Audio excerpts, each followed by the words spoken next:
Olá, sejam muito bem-vindos. Eu sou a Fernanda Riedel e esse é o nosso programa Datas Mundialmente Relevantes. Para celebrar o dia 29 de agosto, que é o Dia Internacional contra Testes Nucleares, eu tenho uma pessoa, um convidado maravilhoso, o Anouar. Tudo bem? Tudo bem, tudo bem. Muito obrigado pelo convite, Fernanda. Para mim é uma grande honra estar aqui junto com você para falar um pouquinho sobre a contribuição do Cazaquistão na não proliferação. E esse dia 29 de agosto, conhecido como Dia Mundial contra os Testes Nucleares, foi uma iniciativa do Cazaquistão que foi apoiada com unanimidade pelos países das Nações Unidas. Pois é, pessoal, o Cazaquistão teve iniciativas incríveis em relação à questão do desarmamento nuclear e é importante contextualizar para vocês que na época que o Cazaquistão fazia parte da União Soviética, foram feitos testes nucleares em Semipalatinsk, que acarretou em sérios danos à vida de muitas pessoas, um episódio bastante triste, né? Por conta disso, o país se mobilizou após a sua independência e tomou a presidência como uma das suas verdadeiras batalhas no sentido de promover a paz contra os testes nucleares. Não foi isso, Anouar? Foi isso, correto. Fernanda, eu gostaria de falar um pouquinho sobre esse período durante a União Soviética. O local dos testes de Semipalatinsk, que agora essa cidade é chamada Semei, foi inaugurado em 1949 e durante esse período de 1949 até 1991, quando foi fechado o local dos testes, a União Soviética fez aproximadamente 450 testes nucleares. Caramba. E vocês podem imaginar, né, o dano significativo que isso fez para o meio ambiente, para a saúde das pessoas e para o país todo, né? É um grande trauma. E durante os anos 80, durante a abertura da União Soviética, se mobilizou um grupo estudantil contra os testes nucleares e para fechar o local dos testes. Sim. Nesse sentido, eles estão procurando os parceiros no mundo e eles acharam uns parceiros, um movimento estudantil em Nevada, e foi criado um movimento chamado Nevada Semei contra os testes nucleares e para fechar os locais dos testes em Semipalatinsk e em Nevada, Estados Unidos. Perfeito. E quem protagonizou o processo foi um jovem poeta, Olja Suleimanov. É uma figura muito importante para o Cazaquistão contemporâneo, Cazaquistão independente, porque graças aos esforços dele e dos outros estudantes e das outras pessoas que apoiavam ele, o Cazaquistão decidiu fechar o local dos testes e abandonar o quarto maior arsenal das armas nucleares no mundo. Sim. Por exemplo, se o Cazaquistão manter esse arsenal, a gente seria uma potência nuclear, né? Sim. Hoje em dia. Mas o primeiro decreto do presidente do Cazaquistão, Nursultan Nazarbayev, foi fechar o local dos testes de Semipalatinsk, e foi no dia 29 de agosto, por isso que todo mundo celebra esse dia como dia... Esse dia em 2009 que foi aprovado pela ONU, né? Exatamente. Como Dia Mundial contra Testes Nucleares. E é um lugar que é possível de visitar, não é mesmo? Só que você tem que vestir aquelas roupas. Conta pra gente como é que é. Sim. Agora o local dos testes virou um local turístico. Você pode fazer a visitação, claro, precisa se vestir adequadamente, mas eles dão todo o equipamento e você pode visitar até a cidade de Kurchatov, Sim. onde aconteciam os testes nucleares. Então, é muito forte. Eu, pessoalmente, não estive, mas, por exemplo, a minha irmã, ela morou no leste do Cazaquistão, porque Sim. também, para dar um contexto, né, a cidade de Semei fica no leste do Cazaquistão, perto da China. Sim, e aí você pode fazer a visitação, é interessante ver e, claro, vivenciar aquela experiência que foi muito traumática para a gente. Sim, eu acredito que deva ser um lugar com uma energia muito forte, né? E um lugar de onde as pessoas acabam tendo que refletir sobre como que o conhecimento científico às vezes pode ser usado para bem, no caso da energia nuclear como combustível, que a gente vai falar isso mais para frente, Sim. ou se cair nas mãos erradas, né, gente, pode dar um grande problema. Eu não preciso Exatamente. citar os tantos episódios na história da humanidade que a gente teve esses problemas, mas a gente quer aqui falar de coisa boa, não é mesmo? Claro. E então vamos falar mais um pouquinho sobre as principais contribuições do Cazaquistão no contexto mundial, né? Tanto junto à ONU quanto em relação às alianças que foram feitas com os demais países, para impedir que esse tipo de atrocidade se repita, seja... O que você tem a nos contar sobre isso? Claro, claro. Muito obrigado pela pergunta. Bom, a contribuição foi bastante grande, eu diria.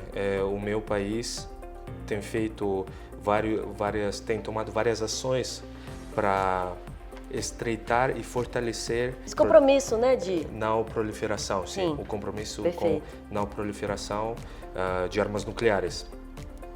Então, em 1993, por exemplo, o Cazaquistão assinou o Tratado de Não Proliferação e ratificou também no mesmo ano. Então, foi o primeiro passo para mostrar para o mundo que o Cazaquistão é um país livre de armas nucleares. Sim. E não quer possuir essas armas. Depois, o Cazaquistão procurou os parceiros no mundo, quem também está atuando fortemente pela paz mundial no sentido de não proliferação. E claro, é o Japão, né, um país que sofreu 2 ataques de bombas atômicas. Sim. E são vários países também, como o Brasil, por exemplo, como o México, os países africanos. Também, para nos colocarmos um pouquinho no contexto, existem várias zonas livres de armas nucleares no mundo. Sim. Por exemplo, aqui na América Latina, é um tratado de Tlatelolco, é um tratado exemplar assinado em 1967, e o Brasil também assinou, junto com os outros países da região, esse Sim. tratado. Criando a zona livre de armas nucleares na América Latina e Caribe. E o Cazaquistão também fez a mesma coisa em 2006. O Cazaquistão, junto com os países da Ásia Central, Sim. assinou o Tratado de Semipalatinsk, criando a zona livre de armas nucleares na Ásia Central. E esse foi o último tratado desse tipo, porque temos os tratados na América Latina, na África, na Oceania, na Ásia, e na Ásia Central foi esse tratado que foi um marco histórico para esses países da região. As outras contribuições, o Cazaquistão protagonizou o processo de apresentar um novo tratado de proibição total das armas nucleares, que ainda não foi ratificado por todos os países da ONU, mas estamos nesse processo É um longo processo de conscientização, até porque a gente sabe que existem muitas lideranças, e aqui eu não vou citar nomes nem países, mas a gente sabe que existem muitas lideranças que não só almejam pelo poder desenfreado, como também ganham muito dinheiro com esse tipo de coisa. Então, assim, é uma briga que ela é silenciosa, mas que a gente... Eu acho que é por isso que eu escolhi essa data para o nosso 4º episódio, gente, porque é muito bonito perceber que tem gente que efetivamente está preocupada com esse tipo de coisa. A gente não pode permitir a destruição do planeta, já que as armas nucleares efetivamente apresentam esse risco. E mais do que isso, é a gente ter a sensibilidade de perceber que a ciência, o conhecimento científico, ele tem que ser feito de uma forma responsável. Com certeza. E a gente tem os tratados que, na verdade, eles são acordos entre países, mas não existe um juiz. Até existe as cortes internacionais, mas sem entrar nesse mérito, tem que ser uma coisa que é um consenso, né? Não dá para impor. E aí, por isso que existem tantos conflitos, porque tem países justamente que querem liderar a corrida nuclear. Sim. Então, a gente... como eu brinco, eu falo que é um tanque de guerra e a gente com canivetinho querendo fazer a diferença, e a gente pode fazer a diferença, né? E o bem sempre vence o mal, então eu acho que são essas as iniciativas que fazem com que a gente efetivamente tenha esperança de que a humanidade tem solução sim, e que a gente precisa pensar em soluções justamente para combater esses males, não é mesmo? Fernanda, se você tem razão, eu só gostaria de adicionar alguma coisa. Você falou sobre a liderança dos países. Sim. Cazaquistão é um dos países que lidera esse processo de não proliferação e contra testes nucleares, contra armas nucleares, mas também existe a liderança das pessoas, né? Os movimentos. Que fazem a diferença, né? Sim. Na verdade, eu acho que as pessoas, todas as pessoas do mundo, sem falar sobre os países, querem ver o mundo sem armas nucleares. Perfeito. Então, o Cazaquistão, percebendo isso, lançou uma iniciativa chamada Atom, uma iniciativa para juntar as pessoas que querem liderar o processo de não proliferação, e foi lançado em 2012. Temos vários embaixadores dessa iniciativa e sob essa iniciativa o Cazaquistão ajuda as pessoas mostrar o trabalho deles. Por exemplo, temos um embaixador desse projeto Atom que é um pintor que não tem braços, não tem mãos, e ele pinta com a boca, né? Caramba. Então, e a gente ajuda ele a apresentar os trabalhos dele. Já foram apresentados em vários países, inclusive na sede da ONU em Nova York, em 29 de agosto, porque na sede da ONU essa data também é comemorada todo ano. Sim. Então, você vê que existe, além dessa pessoa, né, existem também outros líderes no mundo todo que estão juntando as forças, né? E engajados para fazer esse trabalho. Isso que é muito importante. É isso, pessoal. E ainda tem mais. O Cazaquistão e a Agência Internacional de Energia Atômica assinaram um acordo para estabelecer um banco de urânio. Como que seria isso? Explica pra gente. Muito obrigado pela pergunta, Fernanda. Sim, em 2015 o Cazaquistão assinou esse acordo com a Agência Internacional da Energia Atômica para criar um banco de urânio de baixo enriquecimento. É um banco para controlar o enriquecimento no mundo, porque sabemos que a tecnologia que possuem alguns países, ela pode ser roubada, por exemplo, e se alguém adquirir essa tecnologia e pode enriquecer o urânio, né? Mas o Cazaquistão, sendo o maior produtor do urânio no mundo, aproximadamente 40% de urânio que se vende no mundo é do Cazaquistão. Então, o Cazaquistão assumiu essa liderança mais uma vez e esse compromisso com a energia atômica pacífica. Sim. Então, em 2017 foi inaugurado o banco e o Cazaquistão está jogando esse papel de controlar, de ter compromisso que ninguém vai enriquecer o urânio para o uso para fazer as armas nucleares, né?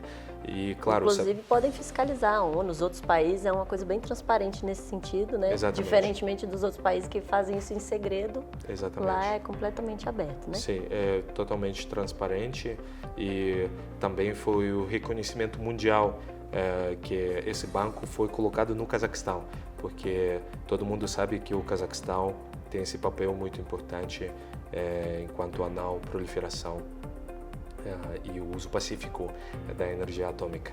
Interessante. Você gostaria de falar sobre outras iniciativas do Cazaquistão, mais sobre esse assunto? Sim, eu na verdade poderia falar muito sobre as outras iniciativas, mas vou só mencionar alguns. Por exemplo, em 2019, o Cazaquistão assinou o tratado contra a proibição total das armas nucleares, o primeiro tratado desse alcance muito importante para o mundo, e o Cazaquistão vê essa importância nesse acordo e agora está conversando com os países assinarem e ratificarem esse tratado. As outras iniciativas, por exemplo, aconteceu recentemente o encontro dos representantes de todas as zonas livres das armas nucleares em Astana. E o Cazaquistão, mais uma vez, assumiu essa liderança de convidar, por exemplo, os representantes do Brasil também estiverem nessa reunião, no evento, porque a gente sabe que aqui na América Latina o Brasil e o México são os países, também a Argentina, né? Porque o Brasil e a Argentina criaram uma agência especial para o uso pacífico da energia atômica. E a gente vê que o Brasil também tem assumido esse papel de liderança na região e no mundo. E o Brasil também compartilha com o Cazaquistão esses valores da paz, de não proliferação, e a gente agradece muito essa parceria, né? Porque sabemos que é necessário para o mundo, e esses países podem protagonizar ainda mais, e eu espero que um dia a gente acorde e o mundo já não vai ter as armas nucleares e não vai acontecer. Isso ainda vai acontecer, vamos ter fé que vai dar certo. Sim, vai dar certo, vai dar certo. Querido, queria agradecer sua participação, muito obrigada. Muito obrigado. Pessoal, esse foi o nosso 4º episódio do Datas Mundialmente Relevantes, espero que vocês tenham gostado e até o próximo.